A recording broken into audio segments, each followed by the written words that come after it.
아, 작가님, 요즘 근황이 좀 어떠세요? 우리 급하게 알릴 게 있어서 근황 토크 하는 거예요, 그죠? 맞아요. 네. 아니, 저도 깜짝 놀랐어요. 이거를 여러 분들께서 저한테 메일도 보내시고, 막 링크도 보내시고 하는데 이게 무슨 일입니까? 그러니까 딥페이크 영상이 이제 문제가 될 거라는 예측이 여러 해 전부터 네. 인공지능 나올 때 나왔잖아요. 그렇죠. 최근에 유튜브에 정치 이야기라는 이름의 채널인데 네. 네. 거기 제 얼굴하고 뭐 영상하고 이름하고 이런 거를 이제 AI로 조작한 영상 같은데 그걸로 해서 영상을 막 하루에 몇 개씩 올리고 있어요. 그러니까 사람들이 이용자들이 모르고 그 밑에다가 막 잘 들었습니다라고 막 댓글도 올리고 이러시더라고요.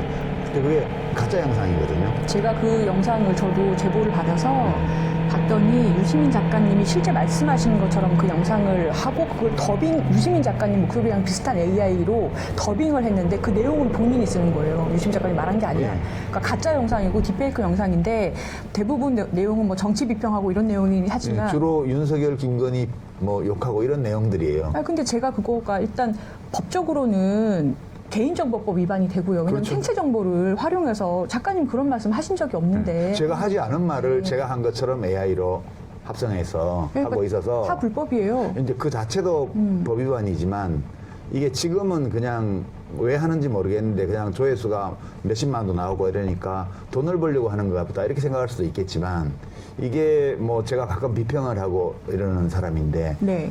주로 제가 글 쓰고 비평하는 게 저희 업인데 이런 식의 딥페이크 영상, 가짜로 만든 영상으로 계속해서 나중에 허위 정보를 퍼뜨리기 시작하면 이제 그 글 쓰는 사람으로서 말하는 사람으로서 신뢰성에 금이 갈 수 있죠. 그렇죠. 예, 그럼 이게 어떻게 좀 막을 방법은 없어요? 그래서 제가 이제 구글에 일단 신고는 했고요.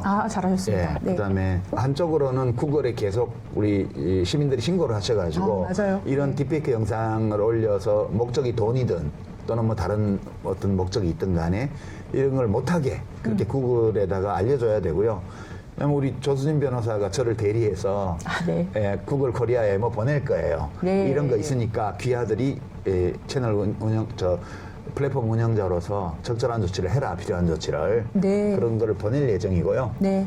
필요하면 경찰 사이버 수사대에 수사 의뢰도 할 생각입니다. 그래서 이 계정이 어떻게 철퇴를 맞는가를 선례로 해서 이거를 처음부터 초장에 잡아야 된다고 생각합니다. 예. 그래서 필요한 법적 조치가 있으면 제가 대리인으로 할 테니까 제가 만약에 댓글에 공개적으로 경고를 단다든가 아니면 무슨 공문을 보낸다든가 하면 유시민 작가님 뜻이다. 이렇게. 저희 법률 대리인이 돼주시겠습니까?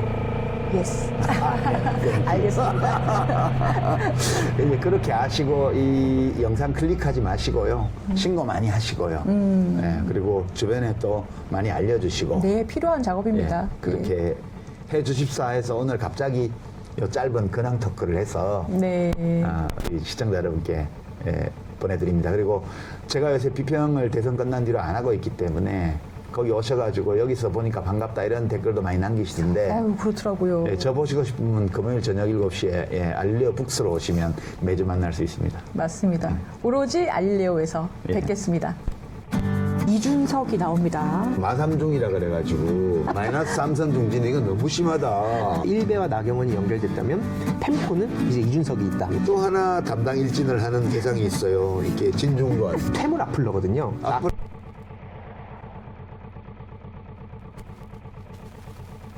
망을 포함.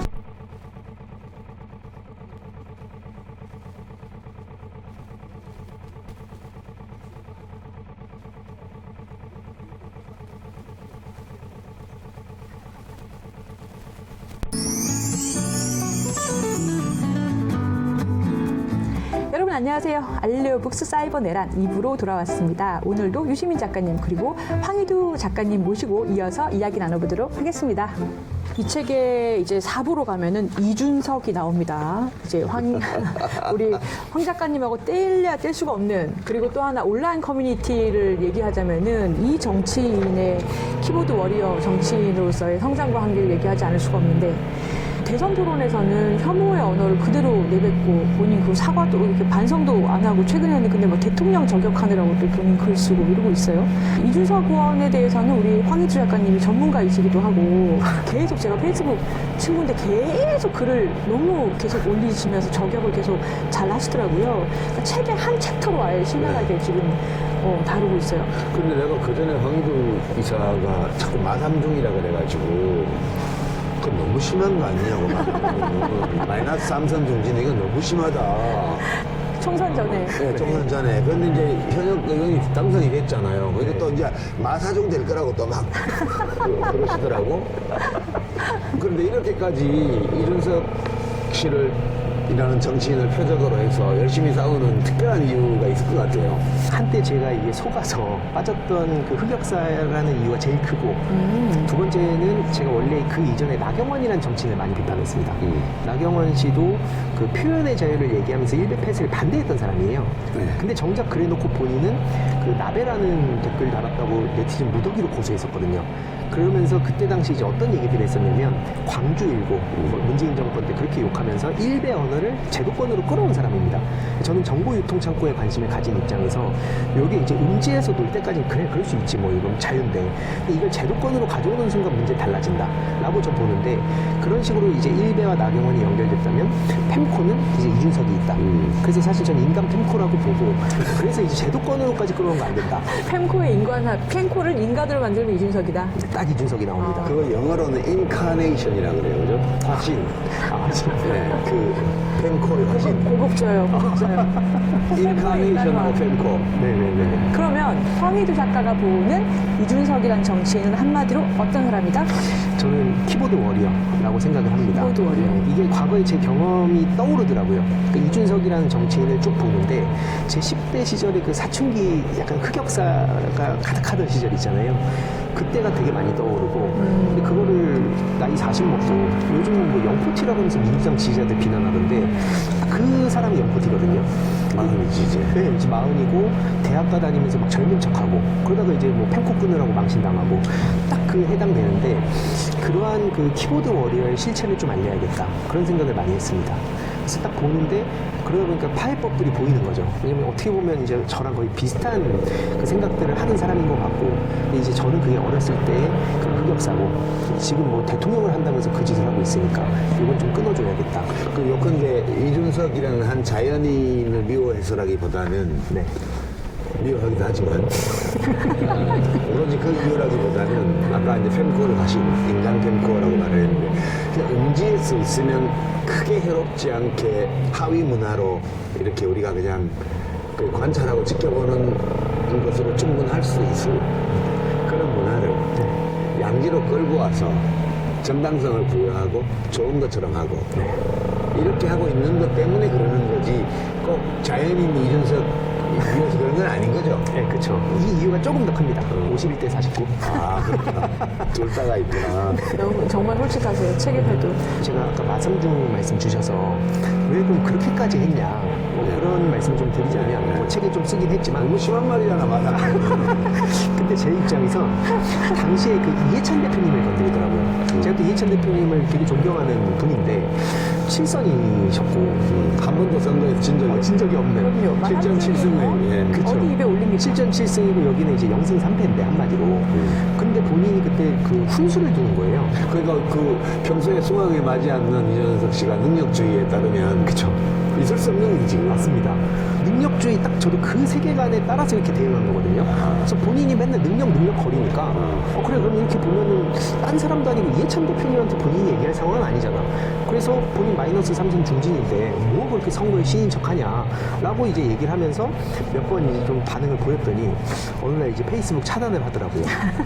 그래서 제가 이제 보면서 토론왕이라 그랬는데 누구든 토론을 하자고 막 그렇게 토론 화신인 것처럼 발언을 했는데 근데 뭐 이렇게 차단하지? 그래서 딱 그때 느낀 게 뭐냐면 이런 인터넷 키보드 워리어 문화에 익숙하지 않은 기성 정치인들 멱살만 잡고 다녔구나. 이게 딱 만만한 사람만 잡고 다니는 거거든요. 적어도 인터넷 세상에서 이 정치인들은 약자가 맞습니다. 그러니까 이 화법을 모르니까. 근데 근데 그들만 타겟으로 삼아서 데리고 놀면서 때로는 자기가 피해자인 척, 때로는 자기가 엄청난 토론의 왕인 척 이런 걸 하길래 그럼 한번 나랑 붙어보자. 그래서 저도 이제 그냥 막 다짜고짜 간 건 아니고 이준석이 게임 얘기하기만 기다렸어요. 이 방식이 무조건 게임 방식이거든요. 그래서 제가 기존에 있는 어떤 정치의 문법으로 가면 여기 하버드 출신이니까 난 상대 안 된다, 인정한다. 근데 게임 얘기하면 내가 여기 프로였는데 한번 게임 전략 한번 싸워보자. 선출이야, 선출. 그럼요. 조기 축구에 선출이 왔는데 그렇죠. 잽이 안 되죠. 그러니까 이제 나의 영역에 들어오기만 해봐라 이렇게 덫을 놓고 탁 썼던 거네요. 네. 그래서 게임 얘기를 하면서 윤핵관 얘기를 자랑스럽게 하더라고요. 윤핵관이란 얘기를 하면 이렇게 막 반응을 한다. 그러면서 조롱을 하면서 게임의 언어를 막 갖다 씁니다. 그래서 게임에서는 이기는 게 아니라 상대 열받게 하는 게 중요하다. 라는 얘기를 자랑스럽게 하는데 잘 걸렸다. 그때부터 이제 저는 뭐하는 열받게 하려고 네. 그 논리로 그대로 이제 본인이 보여줬던 걸 거울로 이제 미러링, 일종의 미러링이었다. 아니, 너무 속 시원한데요. 후원 계좌 없으세요? 너무 좋다. 전 사이버네란을 많이 사주시면 아, 좋은 방법입니다. 많이 사주십시오. 근데 약간 이제 이 마삼중 논란과 관련해서는 극우화된, 과격화된 사람들에 대해서 한중론, 저들은 그렇게 하더라도 우리는 그렇게 먹이를 주지 말아야 돼. 같은 방식 싸울 수 없어. 이런 견해 있잖아요. 네. 이런 것 때문에 사실 이준석 의원 같은 사람에 대해서는 그 사람이 하는 방식으로 싸우기가 참 그래요. 근데 또 그러는 사람들이 또 있기는 있어야 된다는 생각이 이 책을 보면서 드는 거예요. 왜냐하면 저쪽에서 아무거나 막 집어던지면 싸우는데 여기서는 정해진 규칙만 네. 들고 해야 되니까 왠지 억울한 느낌이 들 때 근데 내가 나서서 그렇게 싸우기는 못하겠어 난 그렇게 생각을 한단 말이에요. 그렇지만 그런 마음속에는 누군가 나서서 저 방식으로 한번 싸워줬으면 하는 그런 나는 하지 않으면서 남이 해주기를 바라는 못된 소망이 또 있긴 해요. 그래서 내가 그 유튜브 중에서 그 남천동을 좋아했던 이유가 네. 저는 비평을 하러 나가면 남천동처럼 헬마우스나 오창석 씨나 이런 사람처럼 할 수가 없어요. 아유, 못하시죠. 근데 그분들은 그렇게 하면 안 되시죠. 심하게 하더라고요. 그러니까 일종의 약간 대리만족이랄까? 약간 우리 황희도 씨도 마삼중 하면서 이준석 씨를 말하면 스토킹 하듯이 괴롭히잖아요. 그거 보면서 그래 나는 못하지만 누가 해주니까 좋긴 하네. 그런 생각은 있더라고요. 아니, 저도 그래요. 너무 이기적인 거죠. 아닙니다. 저는 그게 게임에 비유해서 보면 각자 포지션이 있다고 생각합니다. 그래서 누군가는 탱커 역할을 해주고 누군가는 그걸 누군가 맞을 때 옆에서 공격도 하고 이런 포지션의 차이라고 보고 그래서 저나 남천동 형들은 딱 그런 포지션을 서야 된다고 예전부터 같이 고민을 많이 했거든요. 남천동은 전동 교체되고 나서 그 약간 정단해졌더라고. 맛이 좀 못해졌어. 그래서 이런저런 고민을 되게 많이 하고 있더라고요. 이 말씀을 드리게 되는 것도 결국에는 그 장기에 대한 비유도 좀 했었거든요, 책에. 그러니까 한마디로 왕이 있으면 그 옆에 뭐 쫄, 마, 상, 포 이렇게 있잖아요. 근데 이건 일단 대선에 대한 얘기를 좀 할 때 자세히 말씀드릴 텐데 네. 어쨌든 우리 입장에선 쫄로 상대의 포를 잡는 게 최고인데 포가 쫄을 잡게 하면 안 되잖아요. 그렇죠. 그런 개념으로 적용한 겁니다. 그렇구나. 게임 논리로 보면 내가 나서서 이준석 씨하고 싸우는 건 우리 쪽의 자원 낭비인가? 맞습니다. 그럼요. 그쪽에 금만 높여줍니다. 네. 그래서 제가 우리 쪽의 그 대학생위원회나 청년위원회 쪽에 얘기를 한 게 소위 이게 어쩔 수 없이 인터넷에는 소위 담당일진 정서 담당일지. 그런 거가 이제 좀 재미를 느끼기도 그러니까 하고 황희도 작가는 이준석 담당일진이라고 보면 돼요. 그쪽에서 인정 안 하지만 저는 이제 그렇게 타겟을 삼았습니다. 아니, 요새 별명이 하나 더 생겼던데요. 팸투박 씨라고? 그건 뭐예요? 국민의힘이 뭐 이제 그 실제로 윤석열을 잡아먹은 거나 마찬가지듯이 네. 팸코가 이준석을 잡아먹은 거다. 아, 원래는 이준석 씨가 펜커를 활용했는데 근데 이제 팸코 시키는 대로 이렇게 마리오네트처럼 그 꼭두각시, 팸투각시. 예. 근데 이게 무서운 게 사실 현직 대통령이 이 터무니없는 군부적 세계관에 잡아먹혔잖아요. 네. 그거 진짜 무서운 일이에요. 예. 지금 미국에서 트럼프 대통령이 하고 있는 행동도 보면 누가 누구를 그 잡아먹은지 모르겠어요. 트럼프가 마가를 만들어냈는데 지금 마가가 트럼프를 잡아먹는 것 같은 그런 느낌이 좀 들거든요. 트럼프가 윤석열의 이렇게 이게 대중 정치는 좀 무서운 것 같아요. 정말 무섭더라고요. 그러니까 이게 스스로도 통제할 수 없는 무언가가 나오는 거다 보니까 인지전이라는 게 눈에 안 보이는데 여기 슬쩍 누군가가 의도를 가지고 침투를 해서 방향을 틀면 자기도 모르게 이게 그 어느 순간 다른 방향으로 가게 되잖아요. 근데 그걸 인지하면 이미 늦는다. 특히 미국 같은 경우에도 그동안 뭐 표현의 자유의 어떤 상징처럼 여겨졌지만 막상 지금 보면 뭐 수정헌법 1조 그 자체가 지금 흔들리고 있고 그래서 저는 그런 의미에서 지금 뭐 한국과 미국 사례이긴 하지만 결국 표현의 자유라는 걸로 이걸 그냥 넘기는 건 이제 안 된다. 그 약발은 다 떨어졌다.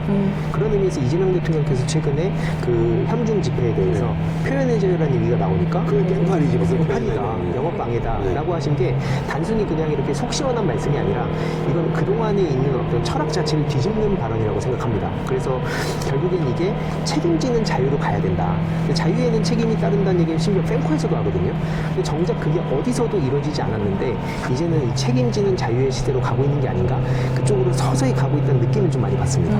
그 만약에 반중이라는 것을 자기의 가치관을 펴는 것이라면은 그러면은 저 힘이 있는 본인이 그 중국 정부를 욕하고 그쪽의 정치인들에 대해서 액션을 해야 되는 것이지 힘없는 그냥 일반인인 중국 관광객을 상대로 몰려가서 아니 시진핑을 비난하는까지는 좋아. 거기다 치고 네. 그게 혐오죠 뭐예요? 한국이 좋아서 한국에 놀러 온 사람들한테 왜 그러냐고. 이게 그래서 키보드 워리어 대응 방식이 좀 유치해 보일 수도 있긴 하지만 실제로 어떤 효과가 있냐면 그 FM 코리아에 그런 글이 올라오더라고요. 어차피 중국인은 10명 중에 8명이 싫어하잖아. 그러니까 혐오해도 돼.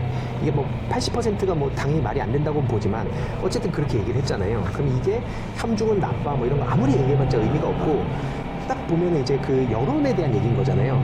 근데 막 딱 정말 공교롭게도 국민 10명 중에 8명이 싫어한다고 비호감을 전한 게 이준석이거든요. 그 논리대로면 이준석을 마음껏 혐오해도 된다는 얘기가 됩니다. 안 되지 그래도. 그쵸.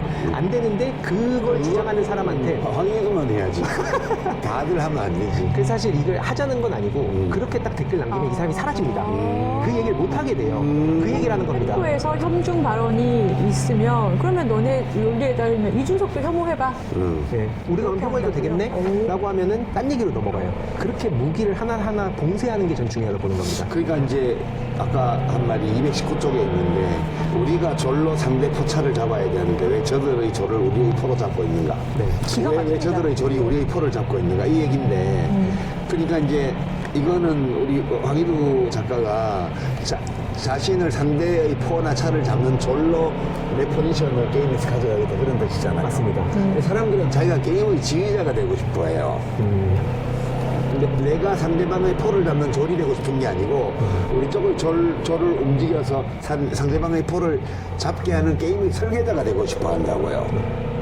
근데 본인은 지금 상대방의 포를 잡는 절의 역할을 하는 걸로 충분히 만족해요? 전 만족합니다. 제 목표는 딱 하나예요. 이명박이 다시 책임지는 거. 이 국가를 이렇게까지 혼란스럽게 만든 인간을 잡는 게 제 목표이기 때문에 전 제가 뭐 출세하고 뭐 정치인하려고 이걸 시작한 게 아니거든요. 제 목표를 달성하기 위한 모든 노력을 다해야겠다. 게이머 맞네. 그러네요. 그리고 이 책에 보면 220쪽에 이준석 씨 얘기를 한참 하다가 또 하나 담당 일진을 하는 대상이 있어요. 이렇게 진중권. 진중권 씨에 대해서 왜 그러세요? 진중권 씨는 뭐를 노출시키고 싶은가, 어떤 이미지로 남고 싶은가, 뭐를 숨기고 싶은가, 이걸 이제 분석하면 되거든요. 근데 그때 당시 한창 언론에 많이 나오고 모두각이라 그러고, 그래서 이제 정의당에 소속감을 두고 있고, 이게 보니까 약간 친윤 스피커 노릇하는데 겉으로는 아닌 척하고 싶어하는구나. 그리고 하는 방식 보면 되게 좀 그 퇴물 악플러거든요. 악플러 중에도 퇴물이에요. 옛날 방식이에요. 아니 현역 악플러와 퇴물 악플러의 차이는 어디 있어요? 그러니까 이게 어떤 언어를 쓰고 어떤 포인트를 주로 이렇게 파고드는가가 좀 다릅니다. 이거 아재 악플러는. 네. 딱 1세대 옛날 방식. 한때 날리던 시절에 진중권을 지금도 갖고 오는. 그러니까 지금 롤 하는 시대에 스타크 가지고 오는 거 비슷한 거예요? 그렇습니다. 그래서 그거를 여기에 적용하니까 이 허술함을 좀 드러내야겠다 하고 막 얘기를 하는데 특히 언론에 그 보도되는 걸 되게 신경 쓰더라고요. 그래서 처음에 반응 안 하다가 언론에서 누군가가 그 뭐 진중권 저격수 황희도인가 이렇게 기사를 쓴 거예요. 거기에 바로 반응하더라고요. 어떻게?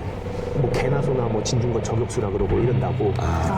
그게 이제 그 사람의 심리를 보여주는 거죠. 급은 황희준 아니야. 그쵸. 어. 왜 그렇게 말하면 키보드 워리어한테 지는 거 아니에요? 그쵸.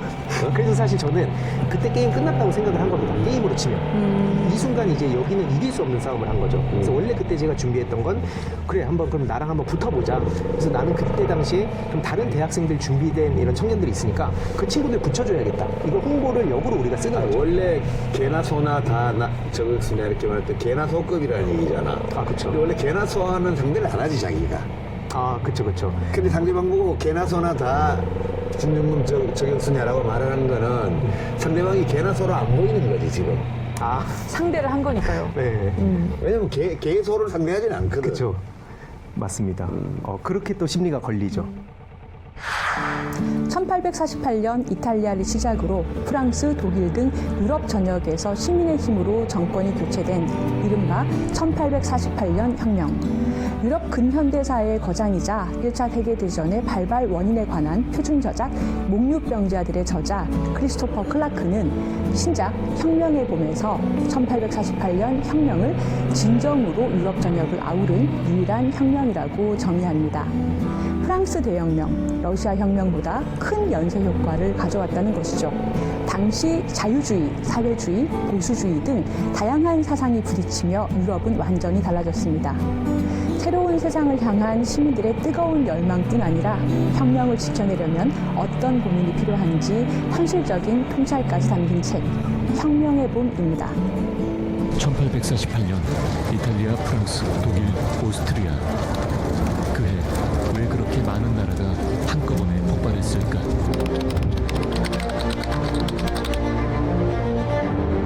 일차 대전의 발발 원인에 관한 표준 저작 목류병자들의 저자 크리스토퍼 클라크. 그가 명료한 파노라마로 보여주는 유럽 역사상 가장 역동적이었던 1년. 빈곤, 노동, 차별, 계급 등 사회 문제부터 개헌, 반혁명 세력의 위협 등 정치 문제까지 여전히 현재 진행형인 시대적 과제들과 오늘날에도 유효한 혁명가들의 문제의식들, 이코노미스트, 뉴요커 등 6개 매체 올해의 책 선정, 혁명의 봄, 크리스토퍼 클라크지요.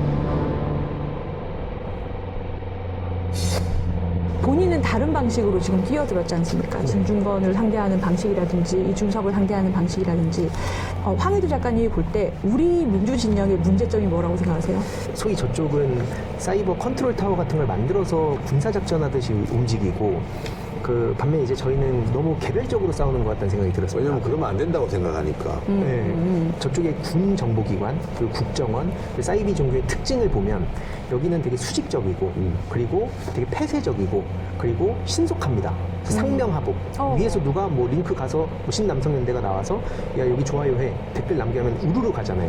근데 반면 이제 저희들 같은 경우에 쭉 경험을 해보니까 보통 이제 뭐 이렇게 카톡방에 이렇게 많이 모아두잖아요. 근데 모이는데 여기서 사실 통제를 할 수도 없고 그러다 보니까 각자가 자신의 자아를 가지고 막 얘기를 하는 거예요. 그러다 보면 상대는 지금 실시간으로 일사불란하게 어딘가를 딱 잡혀찍고 움직이는데 저희는 그거에 대해서 자유와 다양성이 중요하니까 각자 자유분방하게 대응을 하는. 그러다 보면 이 구도 속에서는 저기를 상대할 수가 없는 겁니다. 구조만 놓고 보면. 그런 면도 있는데 저쪽이 그렇게 해서 옛날에 국가기관을 동원해서 실을 뿌리고 이렇게 해서 온갖 혐오를 조장하는 사이트를 만들고 징지를 만든 다음에 그걸 거점으로 해서 조직적으로 움직이면서 좌표를 찍고 정신을 공격하고 이렇게 해요. 그런데 우리는 그 방식으로 싸우면 안 돼 라고 도덕주의적으로 생각해요. 근데 그게 단순한 도덕주의가 아니고 정치를 하는 사람 입장에서 개별적으로 생각을 해보면 진영 전체로 보면 누군가가 그 방식으로 싸워주면 좋겠지. 아까도 내가 얘기한 것처럼 남천동 얘기할 때처럼 나는 못하는데 누군가는 그렇게 하는 사람도 있어야 돼 라고 할 때 누가 그걸 해주면 고맙잖아요. 근데 나는 안 하고 싶은 거지. 특히 이제 민주당의 젊은 이제 정치지망생 또는 젊은 활동가들, 정당 활동가들의 경우에 정치인으로 하는 코스가 뭐예요? 당에서 좀 주목을 받는 어떤 청년 대표성 있는 자리에 가고 그 타이틀로 명함을 파고 그걸로 방송이나 종편이나 유튜브에 출연을 하고 그래서 인지도를 높이고 다음 총선이나 지방선거 때 공천을 받고 그 코스잖아요. 이제 그러다 보니까 자기 손에 흙은 안 묻히려고 그래. 왜냐하면 그렇게 험하게 싸우는 것이 사회를 위해서는 필요하지 않더라도 남이 하면 박수를 치겠지만 그렇게 싸운 놈은 좋은 얘기 못 들어 이렇게 되는 거예요. 필요한 일이야. 저런 싸움 하는 사람도 있어야 돼. 그렇지만 그렇게 싸우는 애하고 나 친하게 지내고 싶지는 않아. 이렇게 생각하는 사람이 많단 말이에요. 그러니까 그런 사람들은 누군가는 그렇게 싸워야 되는 걸 아는 경우에도 자기가 그 싸움을 하는 졸이 되고 싶지 않은 거예요. 이게 우리 민주당의 큰 근본적인 문제 중에 하나예요.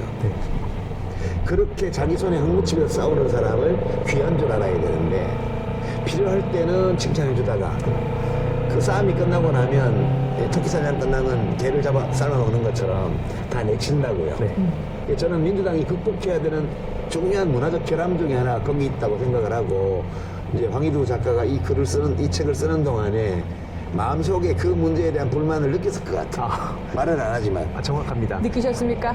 저 정확히 사실 그 답답함을 여기에 넣은 건데 사실 그 표현이 다 노골적으로 안 됐어요.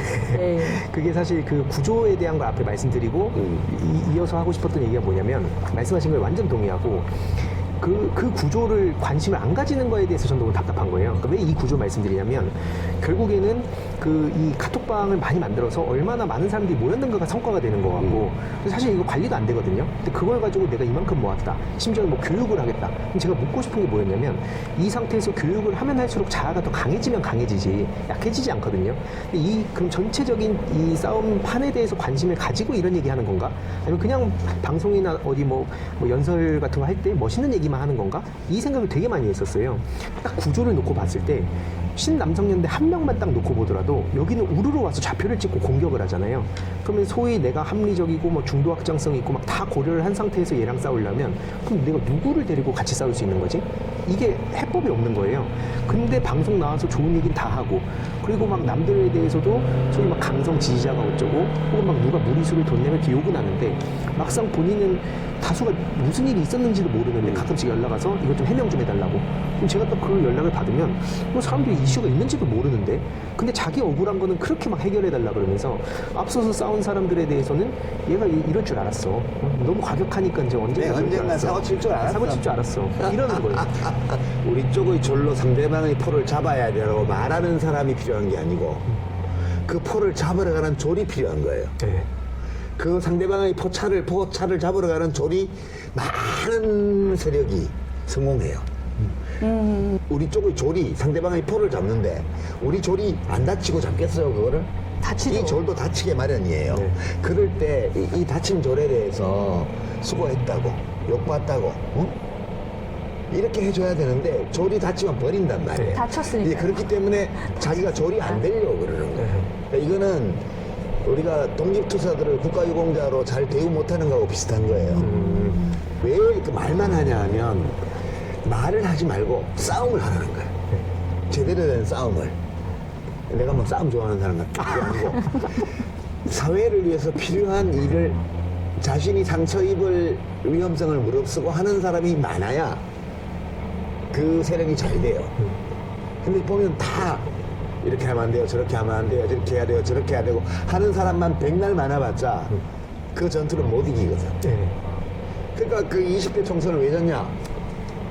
그런 사람이 많아서 진 거예요. 네. 지난번 총선은 열심히 싸우는 사람이 많았거든. 네. 약간 연장선상에서 황희두 작가님이 지난 대선에 20대 대선에 네. 대해서 실패 요인에 대해서도 좀 분석을 하셨던데 패인을 어떻게 보세요? 여러 가지 이 분석 내용들이 있지만 그 중에 저는 이제 사이버 심리전 문제, 사이버 내란 문제로 보면 그거에 대한 인지조차 없고 그 이재명 악마화라는 그 작업이 있었잖아요. 예, 그냥 노골적으로 상대는 1.4라고 하죠. 여기에 모든 공격을 다 집중을 하는데 심지어 내부에서도 뒤통수에 대고 막 침을 뱉는 듯한. 그래서 이건 뭐 후보가 문제라든지 뭐 이런 식으로 얘기하고 그렇죠. 아니면은 되게 그 뜬구름 잡는 소리만 하고 그리고 심지어 좀 싸우는 사람을 비평하고 있고 전투가 지금 한창 벌어지고 전투 있는데. 벌어지고 있는데 딴 사람 했으면 더 나았을 텐데 이런 소리 하고 있고. 예. 근데 대장동을 필두로 해서 너무나도 부패 네. 이미지 이런 게 막 퍼지니까 이때 이재명 후보를 위해서 열심히 싸우면 약간 나도 그 부패 세력 그렇지. 옹호하는 것 같이 죽을까봐 네. 더럽혀지는 것 같고 본인이 뭔가 오염되는 것 같고 내 이미지는 깨끗하게 하고 싶고 누가 좀 대신해줬으면 좋겠고 그런 심리가 분명히 있었어요. 네, 그래서 제가 좀 사실 당황했다고 해야 되나 좀 놀랬던 게 뭐냐면 그때 당시에 새벽 막 5시, 6시 이때도 원희룡 씨가 펜코랑 소통하면서 계속 뭘 뿌려대더라고요. 그러니까 새벽에도 저들은 계속 움직인다는 걸 느꼈는데 우리는 그럼 새벽에 뭐 하는가? 제가 사실 새벽에 막 누구한테 연락하면 이거 눈치 없는 사람이다. 이렇게 될 수 있잖아요. 그러니까 그런 경험을 하면서 그 복귀를 하고 이번 그 최근의 대선에는 좀 다르게 움직여야겠다.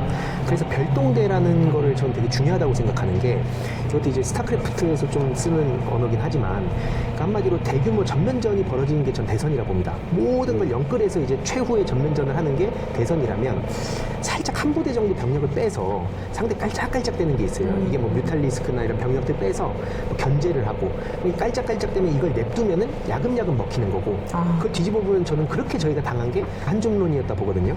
깔짝깔짝대도 야 이거 별거 없어 라고 하다가 놓친 거를 나도 하자 왜 우린 안 하냐.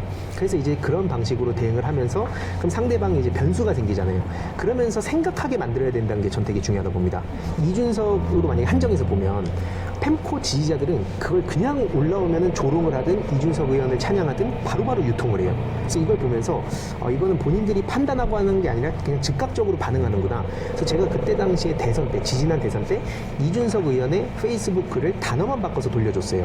그걸 이제 계속 했는데 그 지지자들이 습관적으로 제 페이스북 글을 가져간 거죠. 그래서 공유하면서 야 저거 게임하던 고졸이라 뭘 모른다. 글 더럽게 못 쓴다. 조롱을 한 거예요. 근데 이준석 글인데. 그렇죠. 그렇게 된 거예요. 그러니까 그 안에서 야 이거 이준석 이거 한 거잖아 라고 하면서 글을 삭제하더라고요. 그러면서 이후에 갑자기 전략을 바꾼 게 야 쟤 먹금해.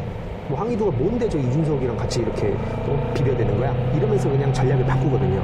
그런 변수 제공이 전 되게 중요하다고. 쟤들도 그러지 먹이 주지 마 이러면. 네 맞습니다. 근데 여기 오부의 앞부분에 그 지난번에 패배했던 대선 때하고 네.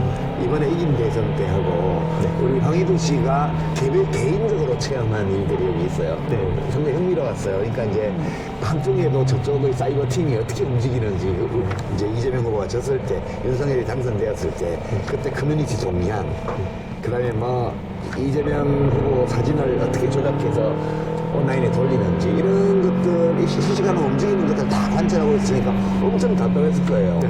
근데 이제 이쪽 민주당 쪽에서는 뭐 공격받을 때 후보가 먼저 이런 소리나 해대고 있고 그러고 이제 움직이지도 않고요. 그러면 이제 이번 대선에 이겼을 때는 되게 이제 황희도 씨도 적극적으로 이걸 했을 뿐만 아니라 민주당 쪽에서도 뭐 무슨 법관 탄핵부터 시작해서 온갖 걸 다 했잖아요. 그러니까 태도가 달랐어요. 태도가. 그러니까 이번 대선에서는 정말 자기가 다칠 각오를 하고서라도 뛰어다니는 사람들이 현역 국회의원들도 많았고 이게 승패가 거기서 나는 거거든요. 그래서 그 점은 상당히 흥미로운 대목이에요. 그러니까 각자가 활동하는 영역이 다르기 때문에 각자가 겪은 대선의 양상이 달라요. 근데 주로 이제 사이버 내란에 대해서 계속 10년째 지금 연구하고 조사하고 대처하고 있는 황희도 씨가 겪었던 두 차례의 대선이 그 측면에서 어떻게 달랐는지를 여기 되게 잘 서술해놓은 것 같아요. 여기도 결론이 그거예요. 상대방의 포화차를 잡으려고 뛰어드는 졸이 많아야 한다. 네. 그 얘기잖아요. 결국 저들의 목표가 무엇인가? 그러니까 국민의힘을 지지하는 게 목표일 수도 있겠지만 그건 되면 좋은 거고 사실 본질적인 목표는 진실 자체를 말하지 못하게 만드는 거.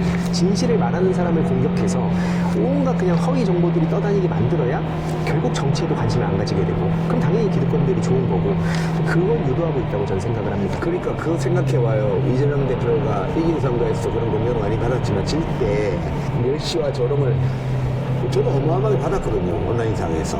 그 사람이 그거를 공격을 받으면 위축되게 되어 있습니다. 그럴 때 우리 쪽의 시민들도 일어나서 같이 키보드 전투를 해줘야지 이게 기세에서 안 밀리는 거네. 그거 아이고 우리는 저런 거 하면 안 되지. 이런 뜻으로 안 된다는 거예요. 맞습니다. 그래서 이 키보드 워리어들의 세계관이 이제 확장이 된 거라 보는데 거기서 핵심은 저는 그래서 기싸움이라고 봅니다. 그리고 또 하나는 저쪽은 이제 보상도 주지만 도파민 자극 이 자체의 재미를 녹여내니까 그냥 이거 하는 거 막 여기저기 공격하고 다니는 거에 재미를 느끼는 그래서 이 기싸움과 도파민 요걸 이제 어떻게 할 것인가가 되게 중요한 문제 같습니다. 그럼 황희도 작가님은 21대 대선은 승리를 했지만 지금 상황에서도 이 승리로 끝이 아니다 이렇게 보세요? 예, 왜냐면은 이게 결국에는 사이버 내란 특별법이 필요하다고 저는 보는 게 사이버 내란 특별법. 예, 이게 말 그대로 뭐 제도 개선도 필요한데 결국 지금 앞으로 뭔가를 이제 대응해 간다고 하면 이때 당시에 얽혀있는 모든 네트워크들이 그냥 다 면죄부를 받는 것 같다는 생각이 듭니다. 특히 그동안 뭐 책에도 넣긴 했지만 뭐 직권남용 그 정도로 그냥 처벌받거나 뭐 정치 관여 그러니까 저지른 짓에 비하면 너무 가볍게 딱 역사의 기록이 되거든요. 그래서 이건 명백하게 이들이 저지른 짓을 앞으로 우리가 교육 차원에서도 그렇고 처벌 차원에서도 그렇고 결국 핵심은 그래서 인맥, 정보, 자금을 중심으로 한 네트워크를 확실하게 이번에 책임을 묻는 게 매우 중요하다. 근데 사실 여기까지 관심이 좀 잘 안 가더라고요, 아직까지. 그러니까 이게 되게 민주당 분들이 이 책을 좀 보셔야 돼. 네. 왜 그러냐면 239쪽에 지금 쓰는 걸 보면 이렇게 돼 있어요. 그때 문재인 정부 당시에 민주당 총선기획단에서 일을 했잖아요. 네. 나는 문재인 정부 당시 민주당 총선기획단에 합류해 공천관리기획위원으로 활동한 경험이 있다. 그때 분위기도 지금과 크게 다르지 않았다. 공천을 바라던 수많은 정치인이 문재인 정부를 지키겠다며 나섰다. 하지만 실제로 보여준 모습은 문재인 대통령과 찍은 사진을 대문짝만하게 걸어두고 본인을 어필하는 게 전부였다. 나는 문재인을 지키겠다면서 친분만 과시하던 정치인들과 지금 이재명을 지키겠다며 말로만 외치는 정치인들이 과연 무슨 차이가 있는지 잘 모르겠다. 지키겠다는 의미가 실천이 아니라 고작 선언과 보여주기식 행보에 지나지 않는 것인지 그들에게 따져 묻고 싶다. 야, 맞습니다. 이게 하우투를 물어봤으면 좋겠다 싶어요. 우리 당원분들이 각 지역에 있는 정치인들이 있잖아요. 어떻게? 뭘 했어? 네, 어떤 위치에서 어떻게 할 건데. 근데 맨날 그냥 지금 뭐 이재명 정부의 성공을 바란다는 얘기는 다 나오잖아요. 그래서 그 진심은 저도 알겠는데 그럼 각자의 방식으로 어떻게 지킬 거냐. 뛰어들어가지고 문제를 해결하기 위해서 어떻게 할 거냐를 이 사이버 내란에 대해서도 본인들이 상을 내와야 될 거 아니에요. 맞습니다. 제가 진짜 답답했던 게 뭐 이렇게 내부적으로 얘기를 하면은 무슨 얘기를 하냐면 이재명 대통령을 믿잖아. 약간 이런 식으로. 제가 안 믿는 사람인 것처럼. 제가 이재명 대통령의 실력과 어떤 철학을 못 믿어서 이런 얘기하는 게 아니라 결국엔 각자의 위치에서 이건 전방위적으로 대응해야 상대를 할 수 있을까 말까인데 그냥 그런 식으로 얘기하면 저는 모든 책임을 이재명 대통령한테 떠넘기는 거라 보거든요. 근데 오히려 그 사람이 되게 유리한 포지션을 취하는 것 같은 거예요. 그래서 전 그게 너무 답답했습니다. 그러니까 선거에서 이겼으니까 다 됐어라는 인식 자체도 문제라는 말씀인 거죠? 네. 지금 제가 제일 우려하는 게 뭐냐면 이명박 정부 때 이 씨앗을 심어놨던 거를 얘기하면 언제적 이명박이냐 그래요. 근데 그게 어쨌든 한 5년, 10년 지나서 이렇게 잘 나왔는데. 윤석열 정권에서 완전 이명박 사람들이 다 돌아와가지고 맞습니다. 난동을 부린 거죠. 예. 그래서 지금 막 사이비 종교, 심지어 세계로 교회 같은 경우는 아이들한테까지 이재명 대통령 막이라 그러고 있는데 심지어 뭐 대안학교나 이런 데 침투해서 말도 안 되는 소리를 하잖아요. 근데 이게 지금은 말이 안 된다 보지만 그 아이들이 나중에 이제 20대가 되고 그러니까 한마디로 지금부터 10년이 지나서 여기저기에 그런 주장들이 막 돌아다니면 그때 가서는 또 그 현상만 놓고 분석할 거냐 이 우려를 지금 책에 담았습니다. 약간의 이제 해법 쪽으로 가고 있는데요. 이 사이버 내란에 의해서 자생적으로 길러지고 있는 국민층에 대해서 우리는 이제 어떻게 해야 되나라는 해법 부분 이런 것도 굉장히 걱정을 하시면서 황인주 작가는 어떤 해법을 내놓을까 이렇게 궁금해하실 거예요. 근데 정치권에서 지금 이루어지는 뭐 해법들, 뭐 경제 살리면은 다 해결된다, 아니면은 뭐 경청하자, 뭐 이런 식의 해법들을 반쪽짜리다 이렇게 비판했어요. 예, 물론 그게 다 필요한 건 맞지만 그것만 했으니까 내 할 일 다 했다고 생각하면 안 된다. 그런 말씀을 좀 드린 거고 결국에는 뭐 국정원 개혁에 대한 내용도 좀 많이 넣어놨거든요. 사실 오늘 시간이 없어서 다 얘기할 수는 없지만 여기가 진짜 심각한 조직입니다. 옛날에 그 뭐 안기부라든지 중앙정보부라든지 이때도 공작들을 많이 했는데 특히 2008년 이명박을 만나면서 이게 완전히 상상을 초월하는 짓들을 저질렀잖아요. 근데 문제는 이 자금줄을 들여다보려 해도 안보를 위협한다는 식으로 얘기하면 갑자기 제가 이상한 종북주의자가 되는 거예요.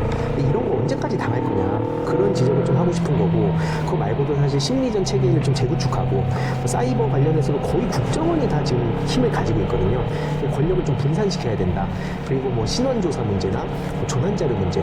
그러니까 이게 결국에는 그 막 불법 사찰도 하고 그런 정보를 가지고 있다가 묵혀둔 다음에 필요할 때 여기저기 공격하는 용도로 쓰는 이런 일들이 심지어 정치인들뿐만 아니라 뭐 민간인들, 연예인들 대상으로도 이게 적용이 되니까 그런 문제들을 우리가 좀 뿌리를 뽑아야 된다는 게 한 축에 있고 여기 6부에 이렇게 이제 그 사이버 내란을 끝내기 위한 여러 가지 제안들이 담겨 있어요. 뒷부분에, 맨 뒷부분에 사이버 내란 특별법이라든가 또는 국정원 개혁이라든가 권력기구의 어떤 그 자금 집행이나 투명성 확보라든가 이런 제도적인 제안들이 많이 들어와 있습니다. 이제 그런 사이버 기능을 그런 정보기관에서 따로 분리해내는 문제라든가 해서 근원적으로 또 정권이 바뀌더라도 다시는 국가기관이 국민의 세금으로 운영하는 인력이나 자원으로 사이버상의 세력 구축을 위한 이런 정치 개입을 할 수 없도록 하는 이제 장치들, 앞부분에 책 중간에 얘기했던 그런